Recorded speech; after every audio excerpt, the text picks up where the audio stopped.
Dear Patriots, before the news starts, please subscribe to our patriotic channel by clicking the subscribe button. Give us a thumbs up to this video. Don't forget to leave your opinion below in the comments section.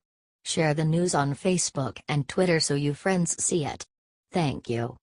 With just one devastating sentence, Pelosi confirmed our worst fears about gun control. It's bad. Nancy Pelosi and others on the far left side of the aisle hope and pray for gun control. To them, it means guns will disappear and everything will be hunky-dory.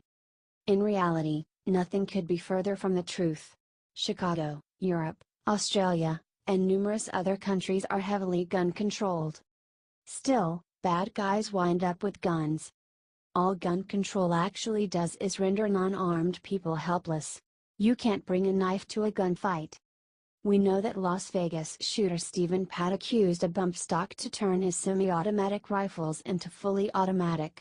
Now, many people on the left and right are calling for them to be banned, despite the Obama administration vouching for them in the past. Nancy wants this to happen. Here's why, via Fox News. They're going to say, "You give them bump stock, it's going to be a slippery slope." I certainly hope so, she told a reporter at a news conference. The reporter had asked her about whether she was concerned that Republicans would make the slippery slope argument on bump stocks, used by the Las Vegas gunman to fire more rounds with a semi-automatic weapon. Pelosi certainly hopes a bump stock ban will be a slippery slope toward all-out confiscation. Not good, folks. Not good at all. Spread this article like wildfire if you're tired of cooks like Nancy Pelosi running the show. Let her know it's time to resign.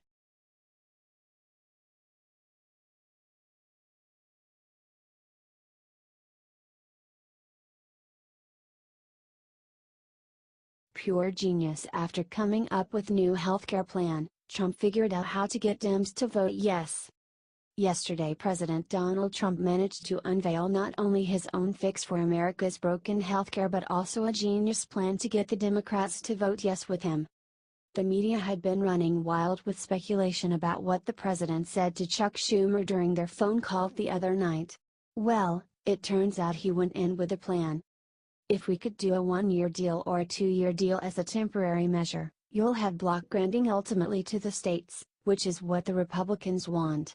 That really is a repeal and replace. Now, this is a start but does not mean the Democrats will bite just yet. Remember, Trump is a great negotiator and this is the art of the deal. Not only is he opening the door to Dems, he is showing Republicans how serious their failure really is. Still, Schumer made it fairly clear later he was not down just yet, telling the press that he was not open to repealing Obamacare, only amending it. I for one am glad he is doing something before this disaster manages to destroy our wallets and hospitals. Help get the Republicans in Congress to do their jobs by sharing this out everywhere. Trump wants block grants so states, not the federal government, can manage their own healthcare.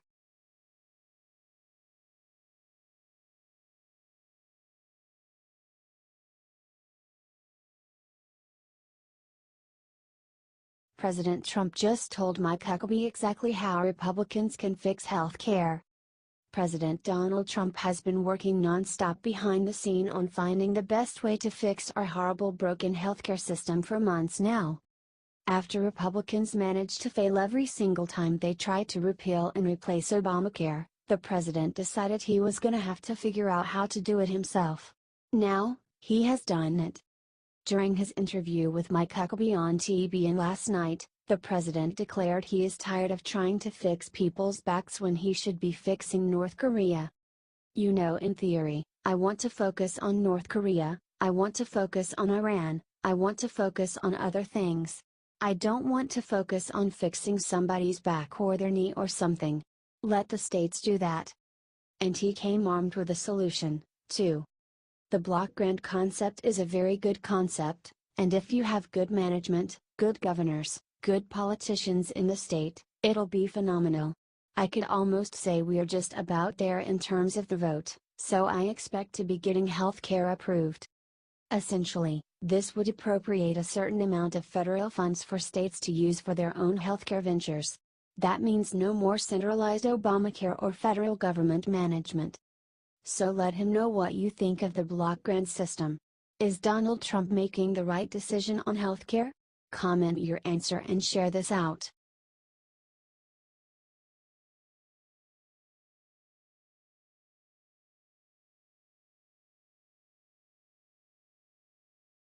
The president just made a promise to Israel last night that could save the entire world.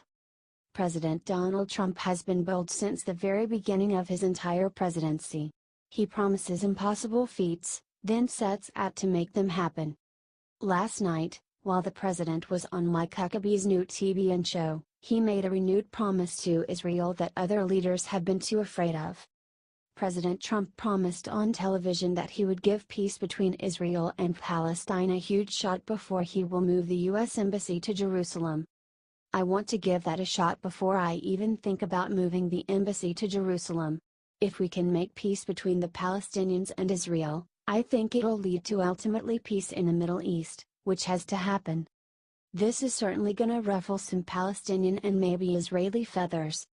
However, in the same interview with Huckabee, Trump also revealed that other Middle Eastern leaders have been asking him to create that peace.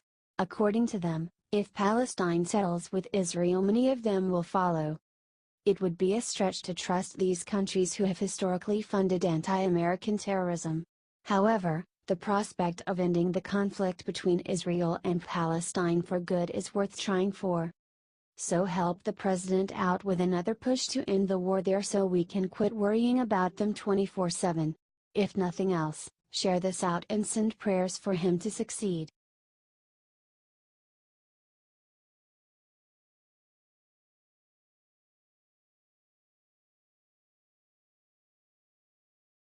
Doomed. What SNL did for sexual assaulter Weinstein last night will shut them down.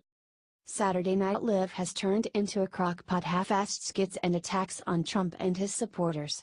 They sure as heck love attacking us as sexists and bigots and other terrible things. Well, the joke is on them now. Last night they were given the golden opportunity to show they were not biased by going after Harvey Weinstein, the serial sexual assaulter and the Democrats' biggest power broker in Hollywood. So, what did they do? Not a damn thing. Not once in their hour-long show did they even mention the monster Weinstein, who admitted to his assaults in a letter including a Jay-Z quote and a list of ridiculous excuses. Even during SNL's mid-show skit Weekend Update, the host Colin Yost apparently thought that making fun of how Trump gave out supplies in Puerto Rico was more important than discussing the Democrat predator king of Hollywood, Harvey Weinstein. Where's the outrage? Where are the angry monologues by feminist celebrities? Where are the protesters and the pussy hats? I'll tell you where they are. At home. The elitist Hollywood left made it abundantly clear this week that they do not give two SHTs about sexual assault and rape and women's rights. They only care about pushing a political agenda, and, when someone on their side screws up, they all run and hide. Please, share this out so all of America can see what SNL and all their celebrity heroes are really like. Let's take down these hate mongers with shame.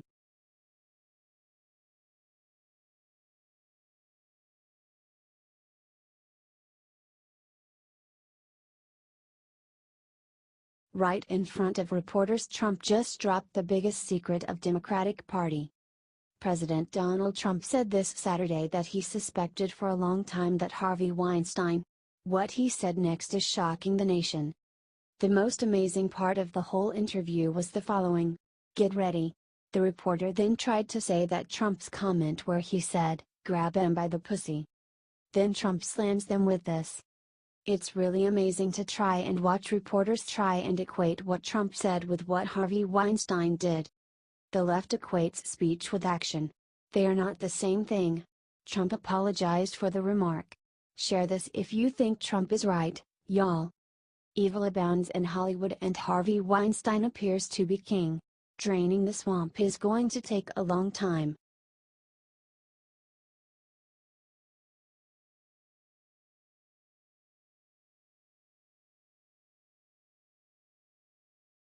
Kimmel says 6 deplorable words to the president, then Trump Jr. knocks him out cold. Jimmy Kimmel, Just like literally every other late-night TV talk show host, Fallon, Corden, Myers, Noah, is a far-left liberal bully. He knows absolutely nothing about which he speaks when it comes to politics. Lately, Kimmel has become overtly political. He has taken on all topical subjects, such as gun control. This would be fine as Kimmel were just trying to be funny. But he's not. He's deliberately pushing the progressive agenda, even taking his talking points from Representative Chuck Schumer, DNY. Early this morning, President Trump tweeted about his disgust for late-night shows that belittle him and his administration. "You should quit that boring job," Kimmel writes. "What a smug jerk." Then, Donald Trump Jr. shot back with a perfect tweet. He told Kimmel to spend some time joking about his Hollywood pal Harvey Weinstein, who has recently been accused by 8 different women of sexual harassment. Trump Jr. for the win. If you're tired of Hollywood liberals like whiny Jimmy Kimmel, share 10,000 times to expose his ignorance. HT, Twitchy.